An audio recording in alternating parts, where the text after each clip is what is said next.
नमस्कार विद्यार्थियों, मैं संजय रोयल स्वागत करता हूं इन स्पेशल ए लर्निंग क्लासेस में आपका।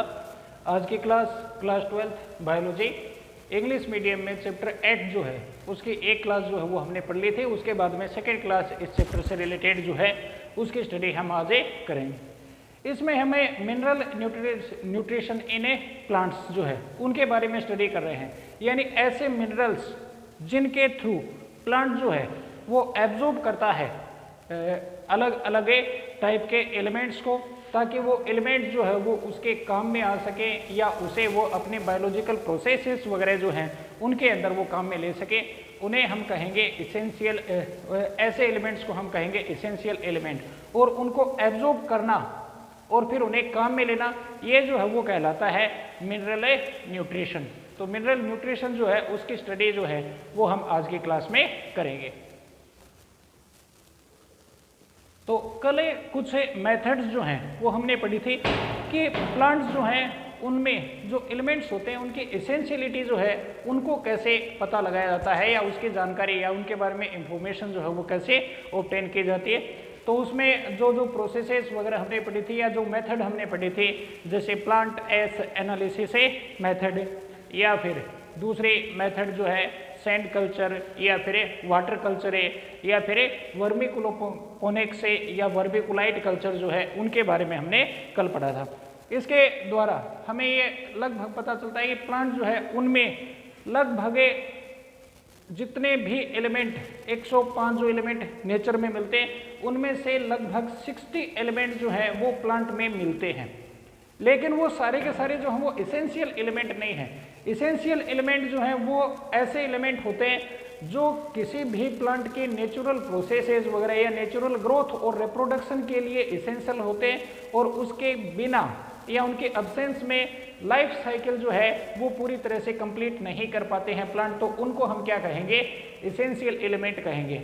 वो प्लांट की जो भी बायोलॉजिकल प्रोसेसेस यानी मेटाबॉलिज्म जो उनके होते हैं उनमें डायरेक्टली इन्वॉल्व होते हैं। उनकी एसेंशियलिटी जो है वो स्पेसिफिक होती है और उनकी कमी को कोई दूसरा जो एलिमेंट है वो पूरा नहीं कर पाता है। तो इस तरह से कुछ एसेंशियल एलिमेंट जो हैं उनकी स्टडी जो है वो हमने की थी। अब टोटली जो अलग अलग मेथड वगैरह एसेंशियलिटी को प्रूव करने के लिए काम में लिए जाते हैं, उनके बेसिस पर यह पता चला है कि जितने भी एलिमेंट हैं उनमें से केवल 17 एलिमेंट जो हैं वो जरूरी होते हैं प्लांट के लिए, या एसेंशियल एलिमेंट्स में उनको कंसीडर किया जाता है। अब हम क्लासिफिकेशन ऑफ एसेंशियल एलिमेंट जो है उनकी स्टडी यहाँ पर करेंगे। एसेंशियल एलिमेंट जो है वो अलग अलग टाइप के होते हैं या अलग अलग प्रकार के होते हैं। नॉर्मली यदि देखा जाए तो एसेंशियल एलिमेंट जो 17 एलिमेंट हैं इनको मेनली दो कैटेगरी में डिवाइड किया जाता है, या दो प्रकार से इनको कैटेगराइज करते हैं। पहले ऐसे एलिमेंट जो नॉन मिनरल एलिमेंट से कहलाते हैं, और सेकेंड वन जो है वो मिनरल्स या मिनरल एलिमेंट जो है वो कहलाते हैं। तो non mineral element and mineral essential element जो है दो प्रकार के ये हो गए। नॉन मिनरल एलिमेंट जो है वे ऐसे एलिमेंट होते हैं या वो एलिमेंट होते हैं जो प्लांट जो है वो उन्हें सोइल से एब्जॉर्ब नहीं करता है, यानी उनका जो सोर्स होता है वो सोइल नहीं होती। अब यहाँ पर एक प्लांट जो है वो अपने एलिमेंट्स को है उनको एब्जॉर्ब कैसे करेगा या उनको ऑब्टेन कैसे करेगा, तो उसके तीन सोर्स हैं, या तो एटमॉस्फेयर, या फिर हाइड्रोस्फेयर यानी वाटर, या फिर हो सकता है वो सोइल, लिथोस्फेयर जिसको हम कहते हैं। लिथोस्फेयर यानी सोइल जो है उससे कोई चीज़ जो मिलती है तो उसको मिनरल कहा जाता है। तो उससे यदि प्लांट कोई मिनरल एलिमेंट जो है उनको ऑब्टेन करता है वो मिनरल एलिमेंट कहलाएंगे। अब इन 17 में से यदि हम देखें तो 3 जो एलिमेंट हैं, 3 elements are a non mineral elements. These are a CHO, carbon, hydrogen and oxygen. तो 3 एलिमेंट जो है वो 17 में से नॉन मिनरल एलिमेंट हो गए, कार्बन, हाइड्रोजन एंड ऑक्सीजन। इनमें से कार्बन और ऑक्सीजन जो है वो CO2 की फॉर्म में एटमॉस्फेयर से ऑब्टेन करता है प्लांट, और हाइड्रोजन जो है उसे H2O के रूप में वो ऑब्टेन करता है। तो इनका जो सोर्स है वो सोर्स जो है वो क्या हो गया, एटमॉस्फेयर और वाटर इनके रूप में एब्जॉर्ब करेगा। बाकी जो है इनका जो सोर्स है वो सोर्स क्या है, सोइल, अर्थ। ये अर्थ से ऑब्टेन किए जाते हैं, इसलिए इनको मिनरल एलिमेंट के रूप में कंसिडर किया जाता है। ये मिनरल एलिमेंट जो है, अब फिर इनको और कैटेगराइज करें तो इनको मेनली दो कैटेगरी में डिवाइड किया जाता है, या दो रूप में इनको हमें बांट सकते हैं। वो जो क्लासिफिकेशन इनका है वो उनको क्लासिफिकेशन या ये जो डिवाइडेशन है वो किया जाता है on the basis of essential quantity. Quantity जो है वो कितनी चाहिए उसके बेसिस पर ये क्लासिफिकेशन है। और इसके बेसिस पर देखें तो ये दो टाइप के हैं, एक है मैक्रो एलिमेंट्स या macro essential elements and second one is a micro essential mineral element. अब माइक्रो एलिमेंट्स और मैक्रो एलिमेंट्स शॉर्ट में हम इसको इस तरह से लिख सकते हैं। ये टोटल मिनरल एलिमेंट जो है वो कितने हुए जिनको सोइल से एब्जॉर्ब करता है या सोइल से ऑब्टेन करता है प्लांट, 17 में से 3 माइनस निकाल दिए तो बचे कितने, 14। तो 14 एलिमेंट जो है वो मिनरल एलिमेंट है। इनमें से सिक्स्थ एलिमेंट जो है वो तो मैक्रो एलिमेंट में कंसिडर किए जाते हैं और शेष बचे हुए रिमेनिंग 8 एलिमेंट जो है वो कंसिडर किए जाते हैं माइक्रो एलिमेंट्स में। अब मैक्रो या माइक्रो एलिमेंट्स जो है इसका मतलब क्या होगा उसकी यदि हम बात करें तो इसको डिफाइन किया जाता है या इनकी जो डेफिनेशन है वो सीधे से दी जाती है कि प्लांट जो है उसका ड्राई वेट हम ले 1 ग्राम, 1 ग्राम ड्राई एलिमेंट जो है वो लिया, उसमें कोई एलिमेंट जो है उसकी जो क्वांटिटी है या मात्रा जो है वो from in the limit of 1 to 10 milligram है, तो उस कंडीशन में उसे हम मैक्रो एलिमेंट कहेंगे। यानी पादप के शुष्क भार में in the quantity of 1 to 10 milligram in per gram dry weight of plant, then that elements are known as macro element. यदि किसी पौधे के 1 ग्राम शुष्क भार में 1 ग्राम ड्राई वेट में यदि उनकी मात्रा 1 से 10 मिलीग्राम के बीच में है तो उसको मैक्रो एलिमेंट कहा जाएगा। अब ये मैक्रो एलिमेंट जो है वो 6 हैं। ये 6 मैक्रो एलिमेंट जो हैं उनको उनकी नेसेसिटी के बेसिस पर या कब इनकी जरूरत पड़ती है उसके बेसिस पर यदि देखा जाए तो इनको फिर से 2 पार्ट में या 2 कैटेगरी में डिवाइड किया जाता है। First one is a primary elements and second one is a secondary elements. Primary macro element जो हैं वो 3 हैं और सेकेंडरी मैक्रो एलिमेंट जो है वो भी 3 हैं। NPK, nitrogen, phosphorus and potassium are primary macro mineral elements, ये कहलाएंगे। अब ये प्राइमरी जो हो क्यों कहलाते हैं, क्योंकि प्लांट जितने भी मिनरल एलिमेंट का एब्जॉर्प्शन करता है उनमें सबसे पहले वो एब्जॉर्ब किन को करेगा, इन 3 को, नाइट्रोजन, फॉस्फोरस और पोटेशियम को, इसलिए इनको प्राइमरी कहा जाता है। ये यदि प्लांट को मिल जाए तो फिर वो एब्जॉर्प्शन करता है सेकेंडरी या फिर माइक्रो एलिमेंट्स का, इसलिए ये प्राइमरी एलिमेंट से में कंसिडर किए जाते हैं और ये प्लांट के द्वारा सबसे पहले एब्जॉर्ब किए जाते हैं। इसलिए नॉर्मली यदि देखा जाए तो प्लांट को जिन मिनरल्स की या जिन एलिमेंट्स की डेफिशिएंसी शो होती है या उनकी मिनरल्स की किसी की कमी होती है तो वो नॉर्मली सॉइल में इन्हीं की कमी होती है, इसलिए इन्हें क्रिटिकल एलिमेंट जो है वो भी कहा जाता है और इन्हीं की पूर्ति के लिए हम खाद वगैरह जो है वो जमीन में देते हैं, तो इसलिए ये क्रिटिकल एलिमेंट कहलाते हैं। तो primary macro mineral essential elements are 3, N, P and K, ये 3 जो हैं वो हो गए। दूसरे हैं secondary macro elements. Secondary macro elements जो हैं इनकी जरूरत प्राइमरी एलिमेंट्स के बाद में पड़ती है और ये जो हैं इनकी संख्या भी 3 है और ये 3 जो हैं वो हैं कैल्शियम, मैग्नीशियम एंड सल्फर। तो calcium, magnesium and sulphur are consider in secondary या considered as a secondary macro elements, ये हो गए। इसके बाद माइक्रो एलिमेंट्स की बात करें, माइक्रो एलिमेंट्स जो है वो किनको कहेंगे हमें, per 1 gram dry weight of plant obtain minimum obtain less than 1 milligram. यदि 1 मिलीग्राम से कम मिलते हैं 1 ग्राम में, तो 1 ग्राम ड्राई वेट में यदि मात्रा जो है या फिर क्वांटिटी जो है वो क्या हो, लेस देन 1 मिलीग्राम हो, तो उनको कहा जाता है माइक्रो एलिमेंट्स। टोटल 8 एलिमेंट जो है वो इसमें शामिल किए जाते हैं। ये हैं iron, boron, copper, zinc, manganese, molybdenum, chlorine and निकल। 1 2 3 4 5 6 7 8। तो इस तरह से ये 8 एलिमेंट जो है वो शामिल किए जाते हैं माइक्रो एलिमेंट्स में। इनमें थोड़ा सा इनको और ध्यान में रख लेना, आयरन और बोरॉन जो है वो इंटरमीडिएट एलिमेंट्स कहलाते हैं। कई प्लांट्स ऐसे होते हैं जिनमें इनकी ज़्यादा मात्रा पाई जाती है, कुछ ऐसे हैं जिनमें इनकी कम मात्रा पाई जाती है। यानी कुछ प्लांट्स जो हैं उनमें इनकी मात्रा 1 से 10 मिलीग्राम यानी 1 milligram in per gram dry wait जो है उससे ज़्यादा मिलती है, या फिर कई जो है उनमें इससे कम मिलती है। तो कईयों में माइक्रो, कईयों में मैक्रो एलिमेंट के बेसिस पर ये काम में करते हैं, इसलिए इनको इंटरमीडिएट एलिमेंट भी कहा जाता है। तो which elements known as intermediate element, तो उसमें किसका नाम बताओगे, आयरन एंड कॉपर। ये पूरी तरह से मैक्रो एलिमेंट है, ये पूरी तरह से बाकी जो है वो माइक्रो एलिमेंट है, लेकिन इनको हम मेनली माइक्रो एलिमेंट में ही कंसिडर करेंगे। तो ये है इनका कैटेगराइजेशन। इसके बेसिस पर नोट्स वगैरह जो है वो आपको बताए हुए हैं। एक तरह से इनको याद रखने के लिए इनका ये जो लाइनर डायग्राम है इसको आप अपनी बुक जो है उसके अंदर नोटे कर लेना। तो इसके बेसिस पर देखिए classification of essential element, total 17 element से नॉन एज एसेंशियल एलिमेंट और considered as a essential element.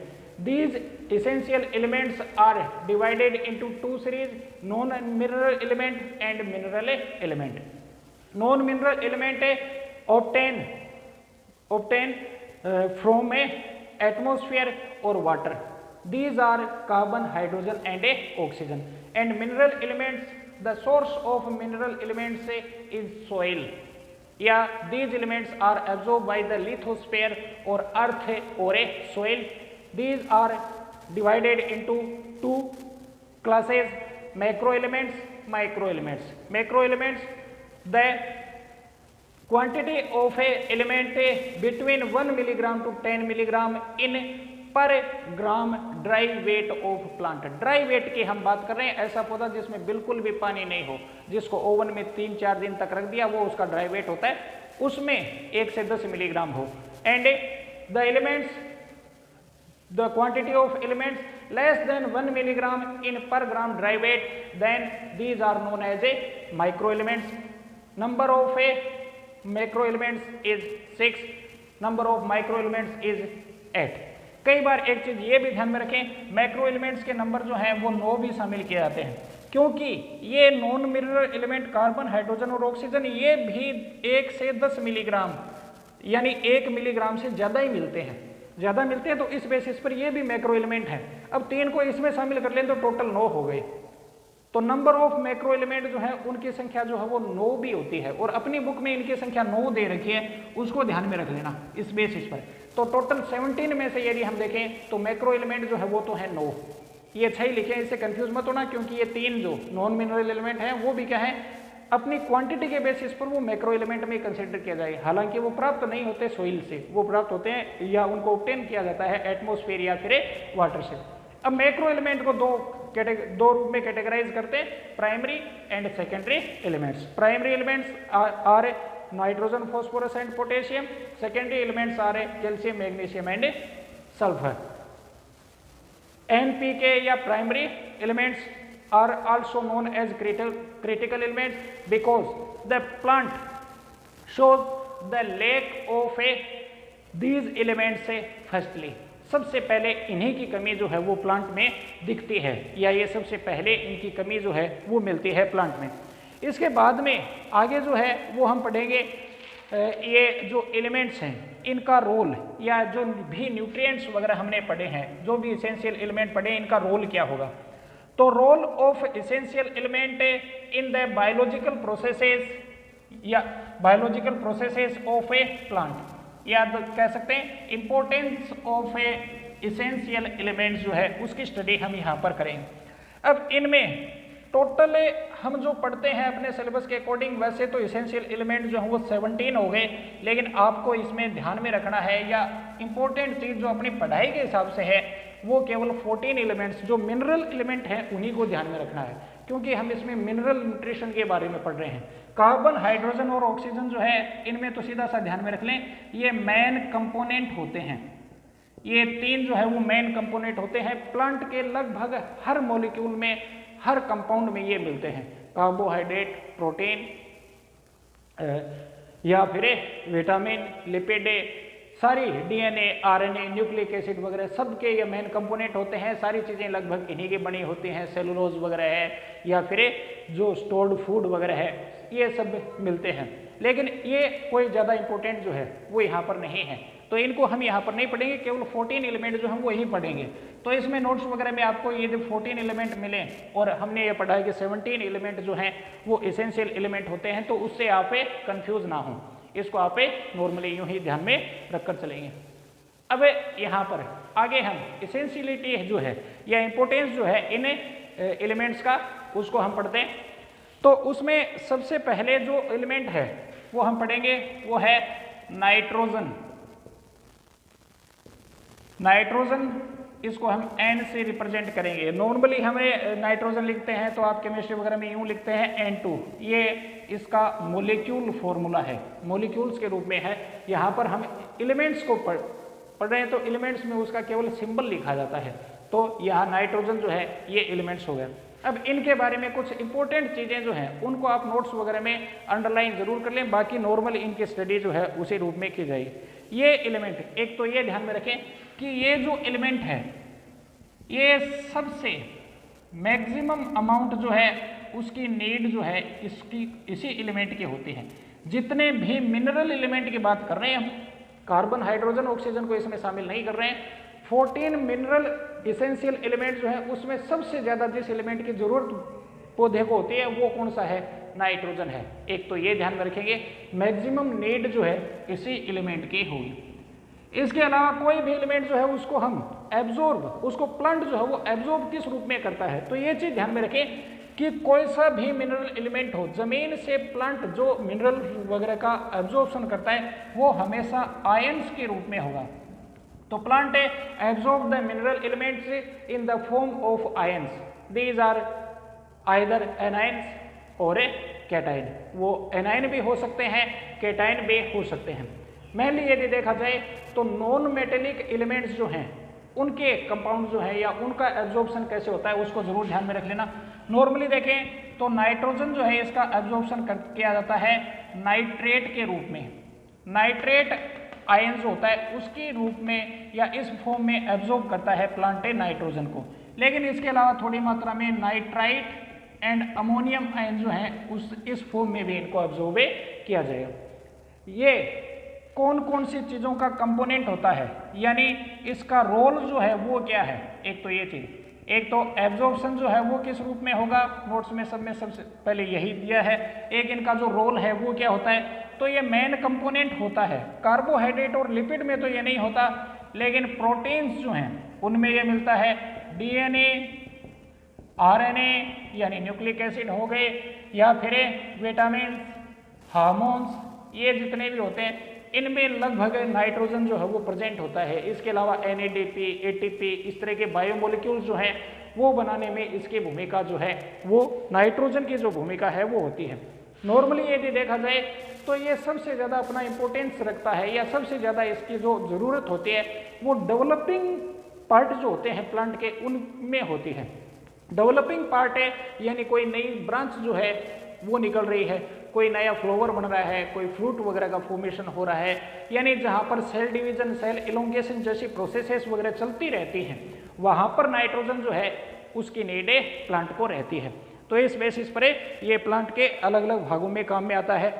और तीसरी चीज़, किसी भी एलिमेंट में हम पढ़े उसका absorption form, role and last one जो है वो क्या है, डेफिशिएंसी सिंड्रोम या डेफिशिएंसी सिम्टम्स। उनकी बात करें तो डेफिशिएंसी सिम्टम्स में भी यदि हम देखें तो कुछ इंपॉर्टेंट जो होंगे उनको वीडियो आप नोट करें, साथ में जो नोट्स वगैरह बनाए हुए हैं उनको साथ में नोट कर लेना। इनमें कुछ डेफिशिएंसी सिम्टम्स जो हैं वो तो कॉमन होते हैं, जो कई सारे एलिमेंट्स की कमी के कारण से होते हैं। जैसे इसकी डेफिशिएंसी के कारण से प्लांट में क्लोरोसिस का सिम्टम जो है वो ऑब्जर्व किया जाता है। क्लोरोसिस जो है वो किसे कहेंगे? क्लोरोसिस का सीधा सा मतलब होता है हरिमाहीनता। कोई पत्ती जब पीली पड़ने लगती है तो वो कंडीशन जो है वो क्लोरोसिस कहलाती है। यानी सीधा सा ये कह सकते हैं कि loss of green colour and leaves turned into the yellow colour. तो येलो कलर के होने लगते हैं, पीले कलर के होने लगते हैं, तो उस कंडीशन को हम क्लोरोसिस जो है वो कहेंगे। और ये जो है वो प्लांट्स की पत्तियों में देखने में आता है। ज़्यादातर यदि देखा जाए तो ये एक मोटाइल या मोबाइल एलिमेंट होता है। एलिमेंट की ये भी एक विशेष कैटेगरी है और उस कारण से इनका ये जो क्लोरोसिस का प्रभाव है वो ओल्डर लीव्स जो होते हैं उनमें ज़्यादा दिखता है या ओल्डर लीफ में दिखता है। कारण जब नए पार्ट जहाँ पर नाइट्रोजन की जरूरत है तो वहाँ पर प्लांट जो है वो डिकम्पोज कर देता है ओल्डर लीव्स जो होते हैं उनमें जो नाइट्रोजन कंपाउंड है उनको, और फिर वो नाइट्रोजन न्यू लीव्स जो है उनको उपलब्ध करवा देता है। अब इस कारण से पुरानी जो पत्तियां हैं उनमें पहले नाइट्रोजन की कमी होगी, नई पत्तियों में जहाँ जरूरत होती है वहाँ पर पुरानी पत्तियों से आ जाता है। इसलिए जमीन में यदि कमी है, नई पत्तियां जब बनती हैं तो वो या तो ऑब्जर्व करती हैं नाइट्रोजन को कहाँ से? जमीन से। यदि जमीन में नहीं है तो वो उसकी पूर्ति कर लेंगे कहाँ से? ओल्डर लीव्स से।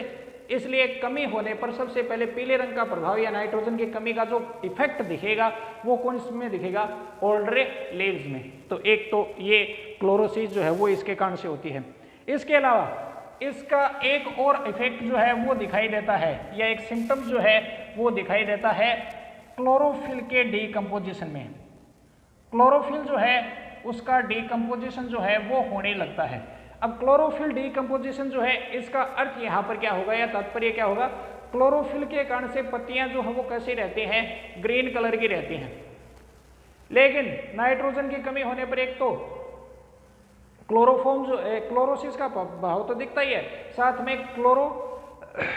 क्लोरोफिल जो है वो भी क्या होने लगता है? डिकम्पोज होने लगता है। अब क्लोरोफिल जिसके कारण से पत्तियां जो है वो ग्रीन कलर की बनी रहती हैं, इसका डिकम्पोजिशन जब ये होगा तो ये कन्वर्ट हो जाएगा। क्लोरोफिल कन्वर्ट्स या decompose and converts into anthocyanin. और एंथोसाइनिन भी एक पिगमेंट है। क्लोरोफिल का कलर ग्रीन होता है, एंथोसाइनिन का कलर जो है वो कैसा होता है? पिंक। तो इसके कारण से पत्तियां जो हैं वो हल्की गुलाबी दिखने लगती हैं, पिंक कलर के होने लगते हैं। वो एंथोसाइनिन के बनने के कारण से होता है। इसके अलावा एक और प्रभाव जो है वो इनमें दिखता है, पार्श्वीय कलिकाएं जो हैं उनमें डोरमेंसी इन लेटरल बड्स जो है उनमें डोरमेंसी का इफेक्ट जो है वो शो होने लगता है। अब डोरमेंसी क्या होती है उस चीज को हम देखेंगे, हालांकि अगली यूनिट जो है उसके अंदर भी आएगा। लेटरल बड, एक प्लांट जो है जैसे ये लगातार बढ़ रहा है, इसकी वो लगातार लंबाई जो है वो बढ़ती है, वो किसके कारण से बढ़ती है? एपिकल बड के कारण से। ऊपर एपिकल बड जो अपेक्स पर होती है वो प्रेजेंट होती है। बाद में इस प्लांट में जहाँ पर पत्तियां वगैरह लगी हैं वहाँ से नई डालियाँ निकलती हैं। ये नई डालियाँ जो निकलती हैं वो लेटरल बड से निकलती हैं। तो लेटरल बड को ये डोरमेंट फेज में ले आता है और इसके कारण से प्लांट जो है वो सीधा ही बढ़ता है, उसमें नई शाखाएं वगैरह या डालियाँ वगैरह जो वो कम निकलती हैं। यही क्या है? डोरमेंसी इन ए लेटरल बड।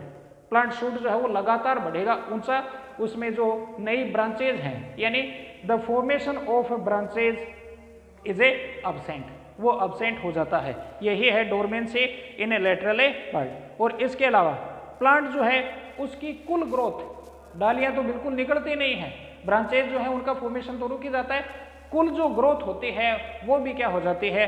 कम हो जाती है इनकी, और प्लांट जो है वो स्टंड रह जाता है। स्टंड का मतलब होता है ठूंठ जैसा या फिर बोना जो है वो बन जाता है। तो plant show the characteristics of a stunted plant, तो ये स्टंड टाइप का दिखने लगता है। तो ये जो है वो है डेफिशिएंसी सिम्टम। तो खास तौर से डेफिशिएंसी सिम्टम्स जो है इनको आप जरूर से ध्यान में रखोगे। तो ये नाइट्रोजन के बारे में स्टडी जो है वो हमने की। इसके बाद में अदर 13 एलिमेंट जो हैं इनकी स्टडी जो है वो भी हम इसी प्रकार से करेंगे। पहले हम पढ़ रहे हैं प्राइमरी एलिमेंट्स के बारे में। प्राइमरी एलिमेंट्स में भी कौन से? Micro elements. तो माइक्रो एलिमेंट्स में primary elements NPK, nitrogen, phosphorus and potassium जो हैं वो होते हैं। तो इनमें नाइट्रोजन के बारे में हमने पढ़ा। आगे जो और एलिमेंट हैं उनकी स्टडी जो है वो कल की क्लास में हम करेंगे, ताकि ये छोटी क्लासेस हम इसलिए ले रहे हैं ताकि आपको काम करने के लिए जो है वो भी पर्याप्त समय जो है वो मिल जाए। तो होमवर्क वगैरह जो है वो साथ में जरूर से करते रहें। तो आज की क्लास में इतना ही, धन्यवाद।